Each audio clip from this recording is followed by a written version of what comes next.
La pluie s'abattait comme un verdict divin sur les pavés de Montmartre. Et Gédéon, 16 ans à peine, sentit le monde se refermer sur lui comme une porte claquée. Tu n'es pas mon fils. Et ce que tu es, c'est une abomination sous mon toit, avait hurlé sa belle-mère, les yeux fous de rage, en le poussant dehors d'une main tremblante, son alliance scintillant comme une lame. Le sac à dos trop lourd sur ses épaules frêles. Il trébucha dans la nuit, le cœur cognant un rythme de fureur et de désespoir, se demandant si Paris, cette ville des amours éternels, n'allait pas l'engloutir tout cru. Les jours suivants furent un brouillard de survie. Gédéon errait des halles au bord de la Seine, dormant dans des abris de carton sous les ponts, volant des croissants aux étals matinaux pour apaiser la faim qui lui tordait les entrailles. À 16 ans, il avait déjà appris à masquer sa peur derrière un sourire en coin, hérité de son père défunt, cet artiste raté qui peignait des nus masculins dans l'atelier du Marais. Mais ce soir-là, sous le regard indifférent des gargouilles de Notre-Dame, une main ferme l'agrippa par le col. « Gamin, tu vas crever comme ça. Viens. J'ai un feu et du pain. » La voix était rauque, teintée d'un accent provençal. Et quand Gédéon releva la tête, il croisa les yeux verts de Léo, un homme d'une trentaine d'années, barbu, avec des tatouages de vagues sur les avant-bras, qui puait le vin et la liberté. Léo n'était pas un saint. Ancien marin reconverti en musicien de rue, il squattait un vieil entrepôt désaffecté près de Bastille. Un antre rempli de guitares ébréchées et de toiles inachevées. Il avait vu trop de gamins perdus dans les ports de Marseille pour ignorer le désespoir de Gédéon. « Raconte-moi. Petit. Qu'est-ce qui t'a jeté à la rue comme un chien galeux ?» demanda-t-il ce soir-là, en versant du vin rouge dans une tasse ébréchée. Gédéon hésita, les mots coincés comme des épines dans sa gorge. Puis, d'un trait, il lâcha tout, la mort de son père 5 ans plus tôt, le remariage hâtif avec cette femme acariâtre venue de province, et la découverte fatale d'un baiser volé à un camarade de classe dans le cagibi du lycée, surpris par elle lors d'une visite impromptue. Elle m'a dit que j'étais possédé. Que Dieu me punirait. Léo rit. Un rire amer qui résonna contre les murs nus. Dieu, c'est une invention pour les faibles. Toi, tu es vivant. Gédéon. Et la vie? C'est une putain de chanson qu'il faut chanter fort. Dès lors, une étrange alchimie s'opéra entre eux. Léo apprit à Gédéon à gratter la guitare, à moduler sa voix aiguë en un timbre rauque qui faisait vibrer les passants sur le boulevard Saint-Michel. Gédéon, en retour, redessina les rêves de Léo, des chansons d'amour interdites, des ballades sur des amants maudits par la société, inspirées des nuits volées sous les étoiles. Ils chantaient ensemble. Duo improbable, le vieux loup de mer et l'ange déchu, et les pièces commençaient à pleuvoir dans leur étui usé. Paris. Cette sorcière aux 1000 visages les enveloppait de son manteau de brume. Et dans l'ombre des cafés enfumés, leurs mains se frôlaient. Hésitantes, électriques. La première fois que leurs lèvres se touchèrent, ce fut sous un réverbère de la place des Vosges, après une dispute futile sur une partition déchirée. Tu me fais peur, Léo. Tu me fais vouloir vivre, murmura Gédéon, les larmes se mêlant à la pluie. Léo le serra contre lui, son corps massif un rempart contre le froid. La peur, c'est le début de l'amour, mon cœur. Mais l'amour, en France, n'est jamais sans ombre. Les mois passèrent, et leur duo, baptisé Les Ombres du Seine, attira l'attention d'un impresario véreux du quartier latin, un certain Marcel, au costume trop voyant et aux promesses trop sucrées. Vous avez du feu. Les garçons. Un contrat chez Polydor. Des tournées en province. Et qui sait? Un Olympien un jour? Gédéon. Les yeux brillants. Signa sans lire les petites lignes. Léo? Plus prudent. Fronça les sourcils mais céda devant l'enthousiasme de son amant. Bientôt. Il quittait l'entrepôt pour un appartement minuscule à Belleville. Meublé de rien d'autre que d'un matelas et d'un piano désaccordé. Les répétitions s'enchaînaient. Les nuits se consumaient en étreintes fiévreuses. Où Gédéon apprenait le corps de Léo comme une carte au trésor, les cicatrices de ses voyages. La courbe de ses hanches. Le goût salé de sa peau. Tu es ma muse. Gédéon. Sans toi. Je ne suis qu'un ivrogne qui gratte des cordes. Avait-il l'habitude de murmurer? Les doigts enfoncés dans les boucles brunes de son jeune amant. Pourtant. Les fissures apparurent vite. Marcel? Avec son sourire de serpent. Glissait des allusions, Gédéon. Tu es le joyau. Léo? Il est pittoresque. Mais les radios préfèrent les visages frais. Lors d'une soirée arrosée au caveau de la Huchette. Gédéon surprit une conversation chuchotée, Marcel offrait à Léo un solo. Une avance en échange d'un petit arrangement et des nuits solitaires. Pour élargir les horizons. Léo refusa. Les poings serrés. Mais le doute s'insinua dans l'esprit de Gédéon comme un poison lent. Était-ce de la jalousie? Ou le fantôme de sa belle-mère qui revenait hanter ses nuits? Tu me caches quelque chose. Léo. Je le sens. Accusa-t-il un soir. Après une répétition chaotique. Léo, las, alluma une cigarette. La célébrité. C'est un mirage. Gédéon. Elle dévore les âmes pures comme la tienne. Mais les mots blessèrent. Et pour la première fois. Gédéon dormit seul.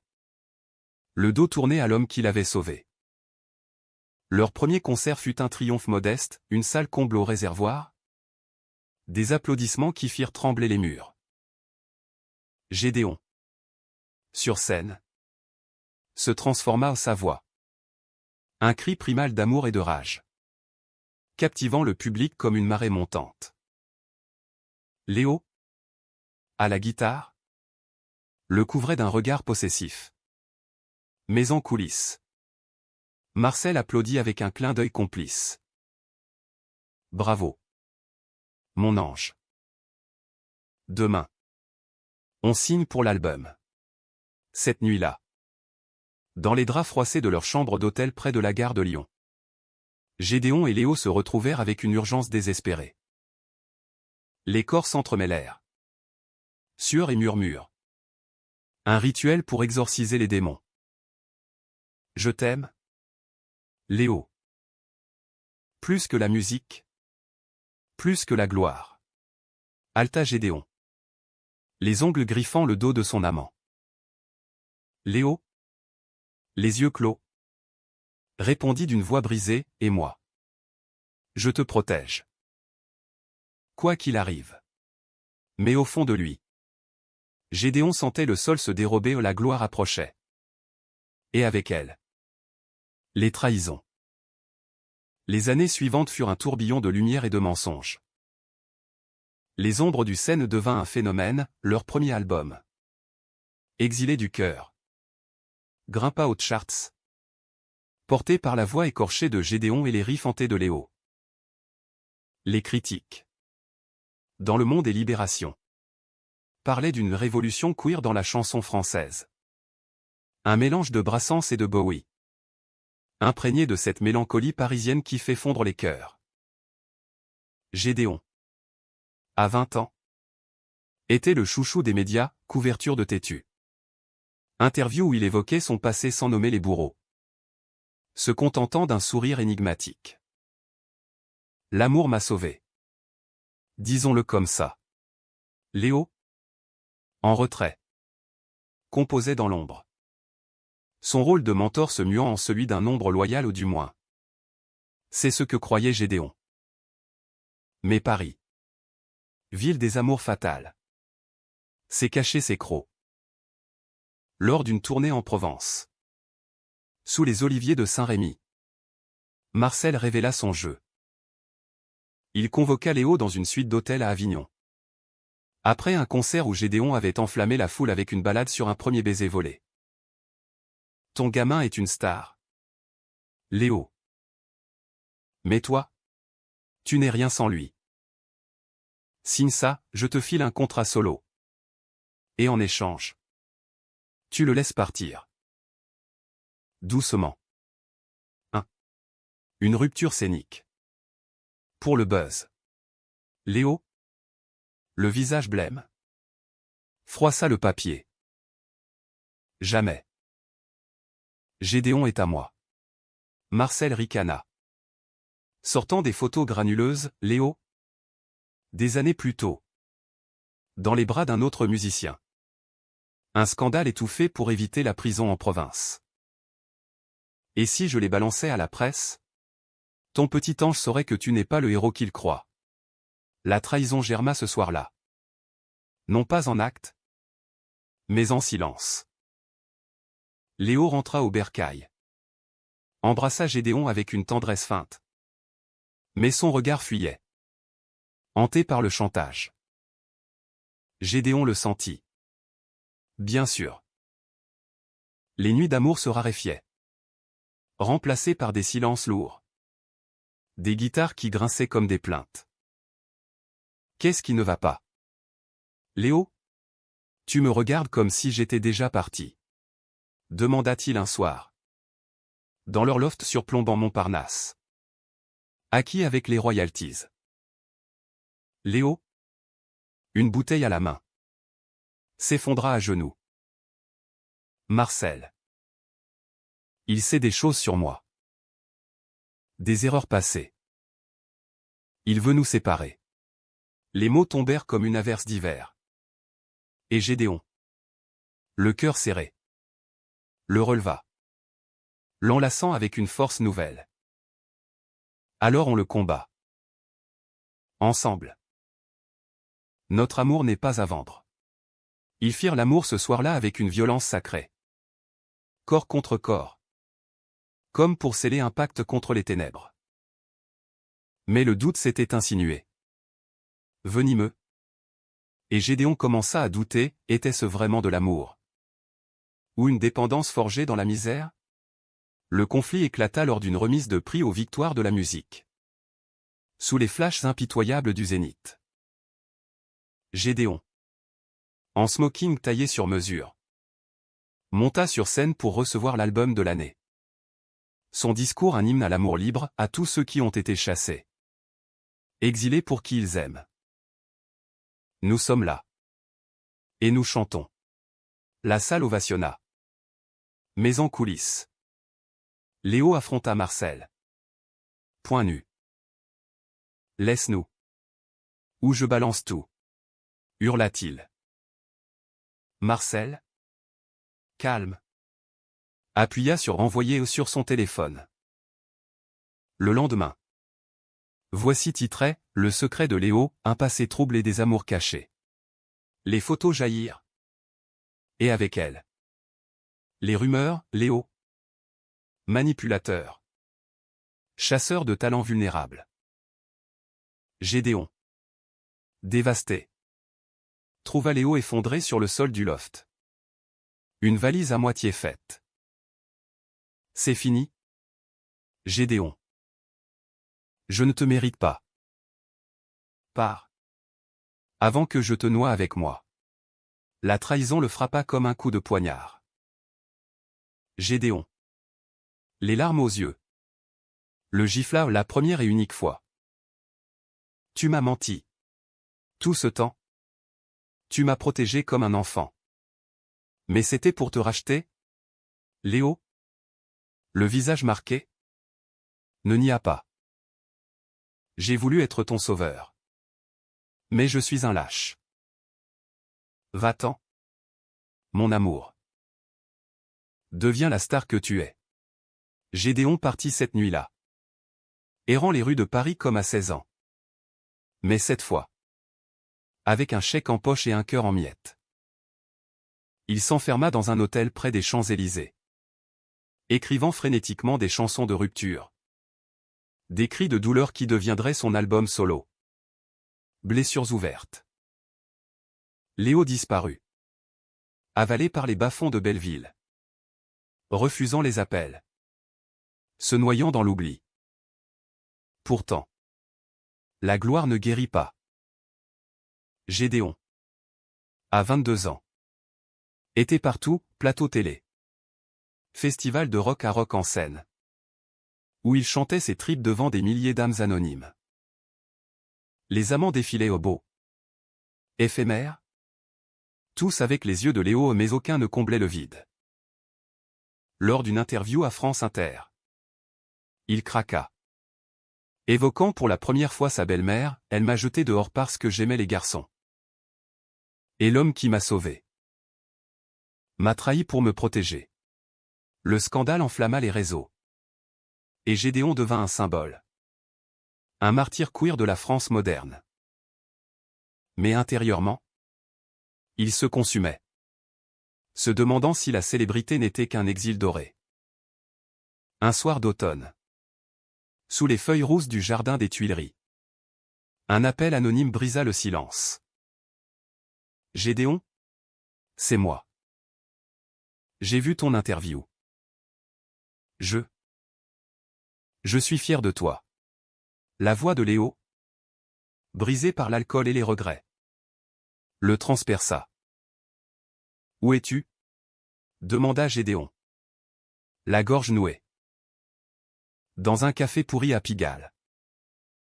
Viens. Si tu veux. Il y a là. Le cœur battant. Et trouva Léo vieilli. Les traits creusés. Mais les yeux toujours verts comme la mer. Ils parlèrent des heures. Des mots crus. Des excuses qui saignaient. Je t'ai aimé trop fort? Gédéon. J'ai cru que te quitter te libérerait. Avoua Léo. Gédéon, les larmes coulant, prit sa main. L'amour n'est pas une cage. Léo. C'est une ancre.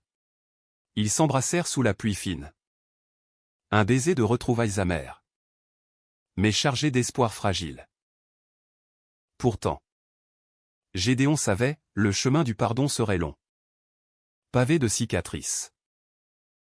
La réconciliation fut un feu de paille. Ardent mais précaire.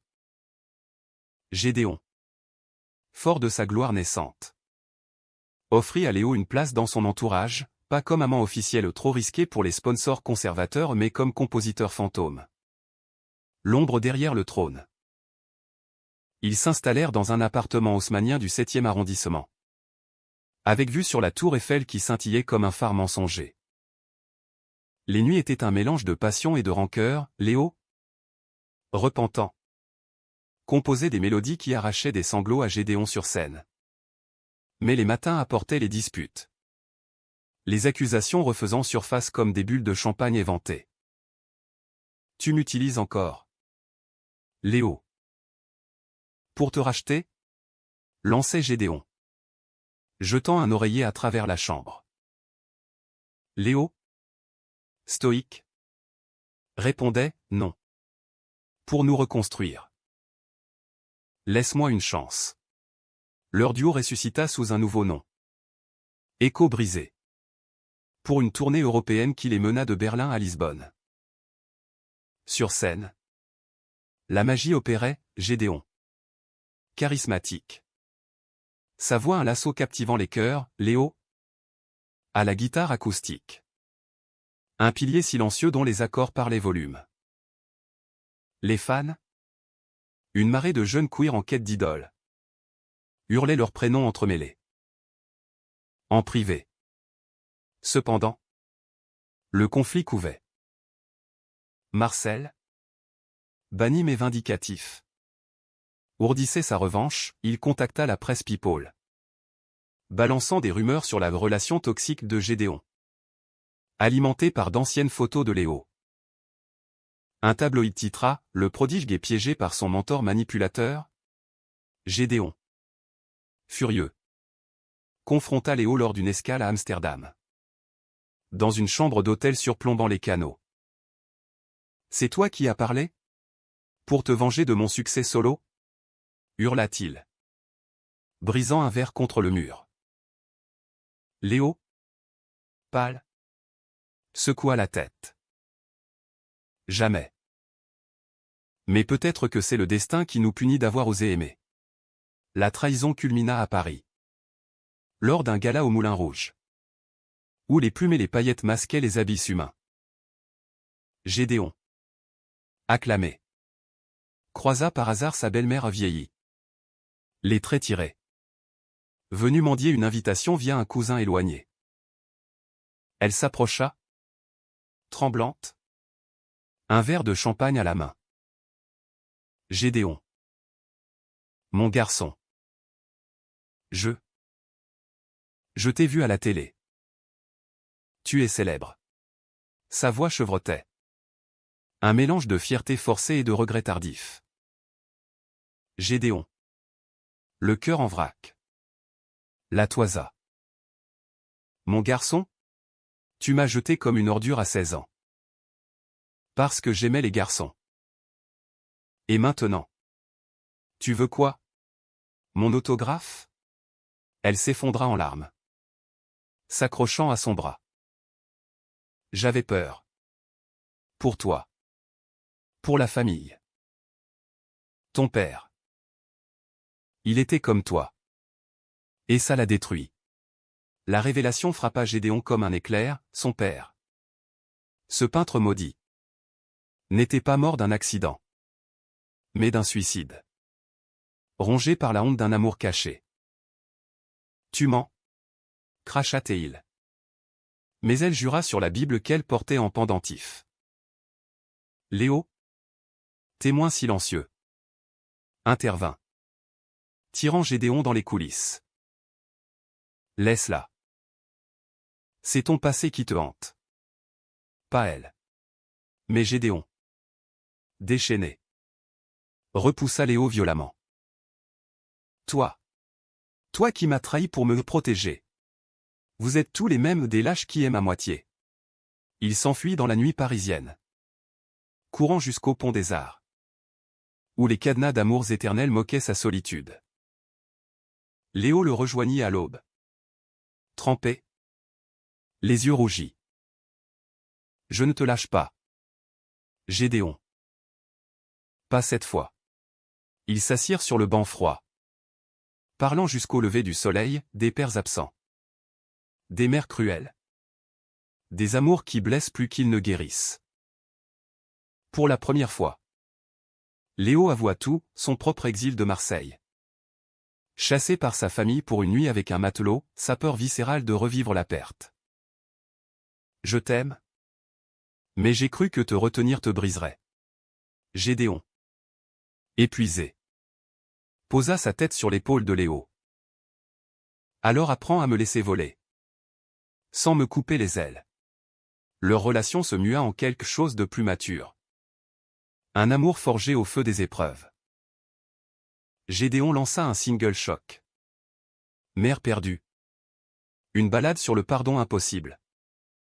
Qui propulsa Echo brisé au sommet des charts. Les médias adorèrent le coming out familial de Gédéon.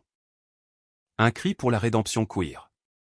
Sa belle-mère, humiliée publiquement, tenta un appel désespéré, reviens. Fiston. La maison est vide sans toi. Mais Gédéon, avec Léo à ses côtés, répondit par une lettre, le pardon n'efface pas les cicatrices. Vis avec les tiennes. Elle s'effondra. Paraît-il. Dans les bras d'un prêtre. Murmurant des prières pour un fils qu'elle avait maudit. Pourtant. Le vrai chaos guettait. Lors d'une interview commune à Canal+. Marcel surgit comme un diable de sa boîte, il avait saboté leur tournée. diffusant des enregistrements truqués où Léo semblait avouer avoir utilisé Gédéon pour l'argent. Le scandale explosa. Annulant des dates. Faisant chuter les ventes. Gédéon. Trahi une fois de plus. Accusa Léo publiquement, est-ce vrai? As-tu tout monté pour me contrôler? Devant les caméras. Léo brisa, non. C'est Marcel? Ce serpent. Mais. J'ai eu mes doutes. Gédéon. J'ai eu peur que ta gloire nous sépare. La salle retint son souffle. Et Gédéon, les yeux emplis de larmes, quitta le plateau en courant. L'explosion médiatique fut un ouragan. Paris. Cette commère aux lèvres rouges. Disséquait leur histoire dans chaque bistrot. Chaque tweet viral. Tragédie queer, amour ou manipulation? Titrait le Figaro. Tandis que les fans se divisaient les uns pleurant la fin d'un conte de fées moderne. Les autres criant à la toxicité. Gédéon s'enferma dans une clinique des Alpes suisses. Sous prétexte de repos vocal. Mais en vérité pour panser un cœur lacéré. Là. Au milieu des neiges éternelles. Il écrivit des pages et des pages, un journal intime adressé à Léo. Des mots crus sur la trahison. L'amour. La vulnérabilité d'aimer en tant que gay dans une France encore frileuse. Tu m'as appris à chanter. Mais pas à survivre sans toi. Reviens-moi. Ou laisse-moi mourir en silence. Léo. Lui. Sombra. Sans Gédéon. Il reprit la route comme un fantôme. Chantant dans des bars miteux de la Côte d'Azur. Sa guitare comme unique compagne. Les nuits étaient hantées par des souvenirs, le premier sourire de Gédéon sous la pluie. Leurs corps enlacés dans l'entrepôt froid. Les promesses chuchotées au creux de l'oreille.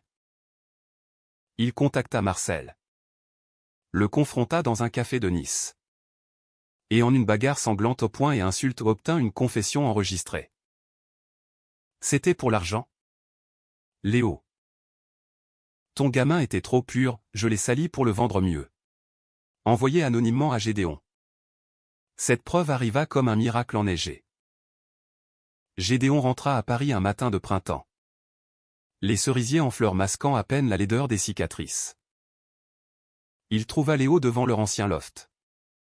Assis sur les marches. Une fleur fanée à la main. Je ne mérite pas ton pardon? Mais je le demande quand même. Murmura Léo. La voix rauque. Gédéon. Les yeux brillants. S'agenouilla. Le pardon n'est pas un dû. Léo. C'est un choix. Et je te choisis. Toi.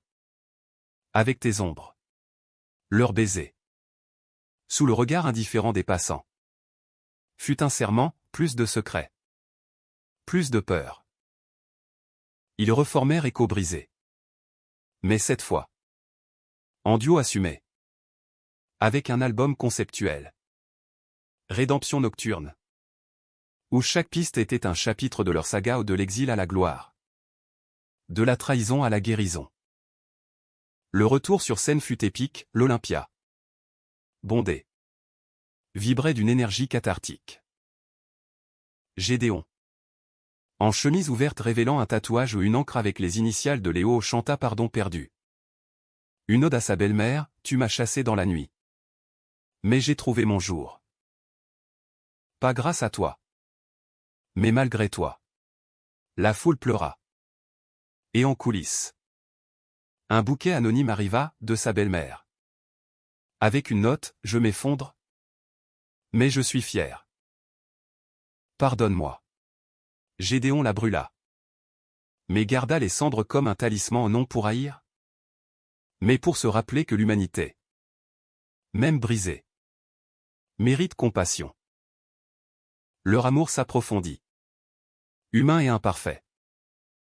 Ils adoptèrent un chien errant du Marais. Voyageaient en Provence pour cueillir des olives. Comme des amants ordinaires. Gédéon. Devenu militant. fonda une association pour les jeunes LGBT jetés à la rue. Inspiré de son propre exil. Léo, plus calme, enseignait la guitare à des gosses des banlieues, transmettant le flambeau. Mais les ombres persistaient, des nuits où Gédéon revivait le rejet. Des matins où Léo craignait l'abandon. Nous ne sommes pas parfaits. Mon amour, disait Gédéon, traçant du doigt les rides naissantes de Léo. Mais nous sommes vrais. Un soir d'été, lors d'un concert privé sur une péniche de la Seine, Gédéon surprit Léo avec une bague simple, en argent martelé. Pas un mariage, la France nous l'accorde. Mais je veux plus, un engagement éternel. Sans papier. Léo, ému, accepta. Et ils dansèrent sous les étoiles. Leurs corps synchronisés comme une chanson inachevée. La belle-mère, apprenant la nouvelle via un article, s'effondra pour de bon, un AVC. Murmurait-on. La faute à un cœur trop lourd de regrets. Elle survécut. Paralysée. Et Gédéon, après des nuits d'insomnie, alla la voir à l'hôpital de la Pitié-Salpêtrière. Je ne te hais pas, dit-il simplement, tenant sa main frêle. Je te plains. Et je vis pour nous deux. Elle pleura. Un sanglot muet. Et dans ce silence, un pont fragile se tendit. La maturité vint avec les saisons.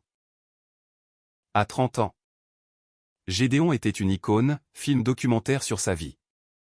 Un biopic en préparation par un réalisateur du Festival de Cannes. Des discours à l'ONU sur les droits queer. Léo, son encre, composait encore, mais préférait l'ombre. Content de voir son amant briller. Leur appartement du 7e devint un havre, mur couvert de partitions jaunies. Photos de tournées encadrées. Un piano où Gédéon improvisait des berceuses pour leurs chiens endormis. L'amour, jadis fiévreux, s'était mué en une tendresse profonde. Faite de gestes quotidiens à un café partagé au lever du soleil. Une main dans le dos lors des soirées mondaines. Tu m'as sauvé 2 fois.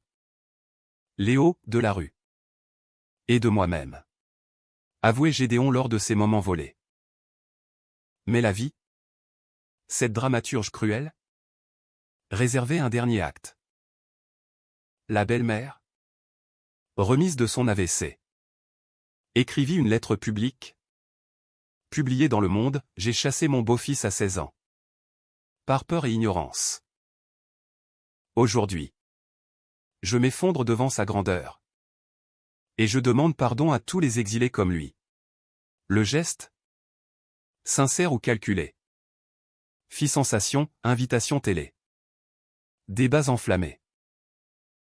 Gédéon, avec Léo, répondit par un podcast intime, le pardon n'est pas absolu. Mais la compassion l'est. Elle nous rend humains. Ils se rendirent à son chevet une dernière fois. Dans la maison familiale de Montmartre. Désormais un musée de regrets. Elle, en fauteuil, les yeux voilés, murmura, chantez pour moi. Une fois. Gédéon, la voix tremblante, entonna exilé du cœur. Léo à la guitare. À la fin, elle s'effondra en larmes. Un effondrement libérateur. Et expira paisiblement 2 jours plus tard. Les funérailles furent un adieu ambigu, famille distante. Fans curieux. Mais Gédéon y vit une clôture. Elle a payé cher sa haine. Dit-il à Léo. Sous la pluie fine de Père Lachaise. Léo l'enlaça. Et nous? Nous avons gagné notre paix. Leur vie continua. Riche en joie simple, un voyage à Marseille. Où Léo montra à Gédéon les ports de son enfance, une adoption surprise. Un jeune fugueur nommé Théo. Qu'ils élevèrent avec amour. Brisant le cycle des exils. Gédéon écrivit un roman autobiographique. Chant d'ombre. Best-seller qui toucha des milliers. Prouvant que l'amour gay, en France ou ailleurs, est une force humaniste. Pas une faiblesse. Des années plus tard. Sur la même péniche de la Seine, Gédéon et Léo, grisonnants mais enlacés, regardaient les lumières de Paris danser sur l'eau. Si on recommençait? Demanda Léo. Espiègle. Gédéon rit. Un rire clair comme une source. Avec toi? Toujours. Leur baiser, sous les étoiles, était une symphonie achevée. Émotion. Romance. Humanité. Dans cette ville d'amours éternels, ils avaient transformé la trahison en triomphe, l'exil en épopée. Et Paris, témoin muet, applaudissait en silence.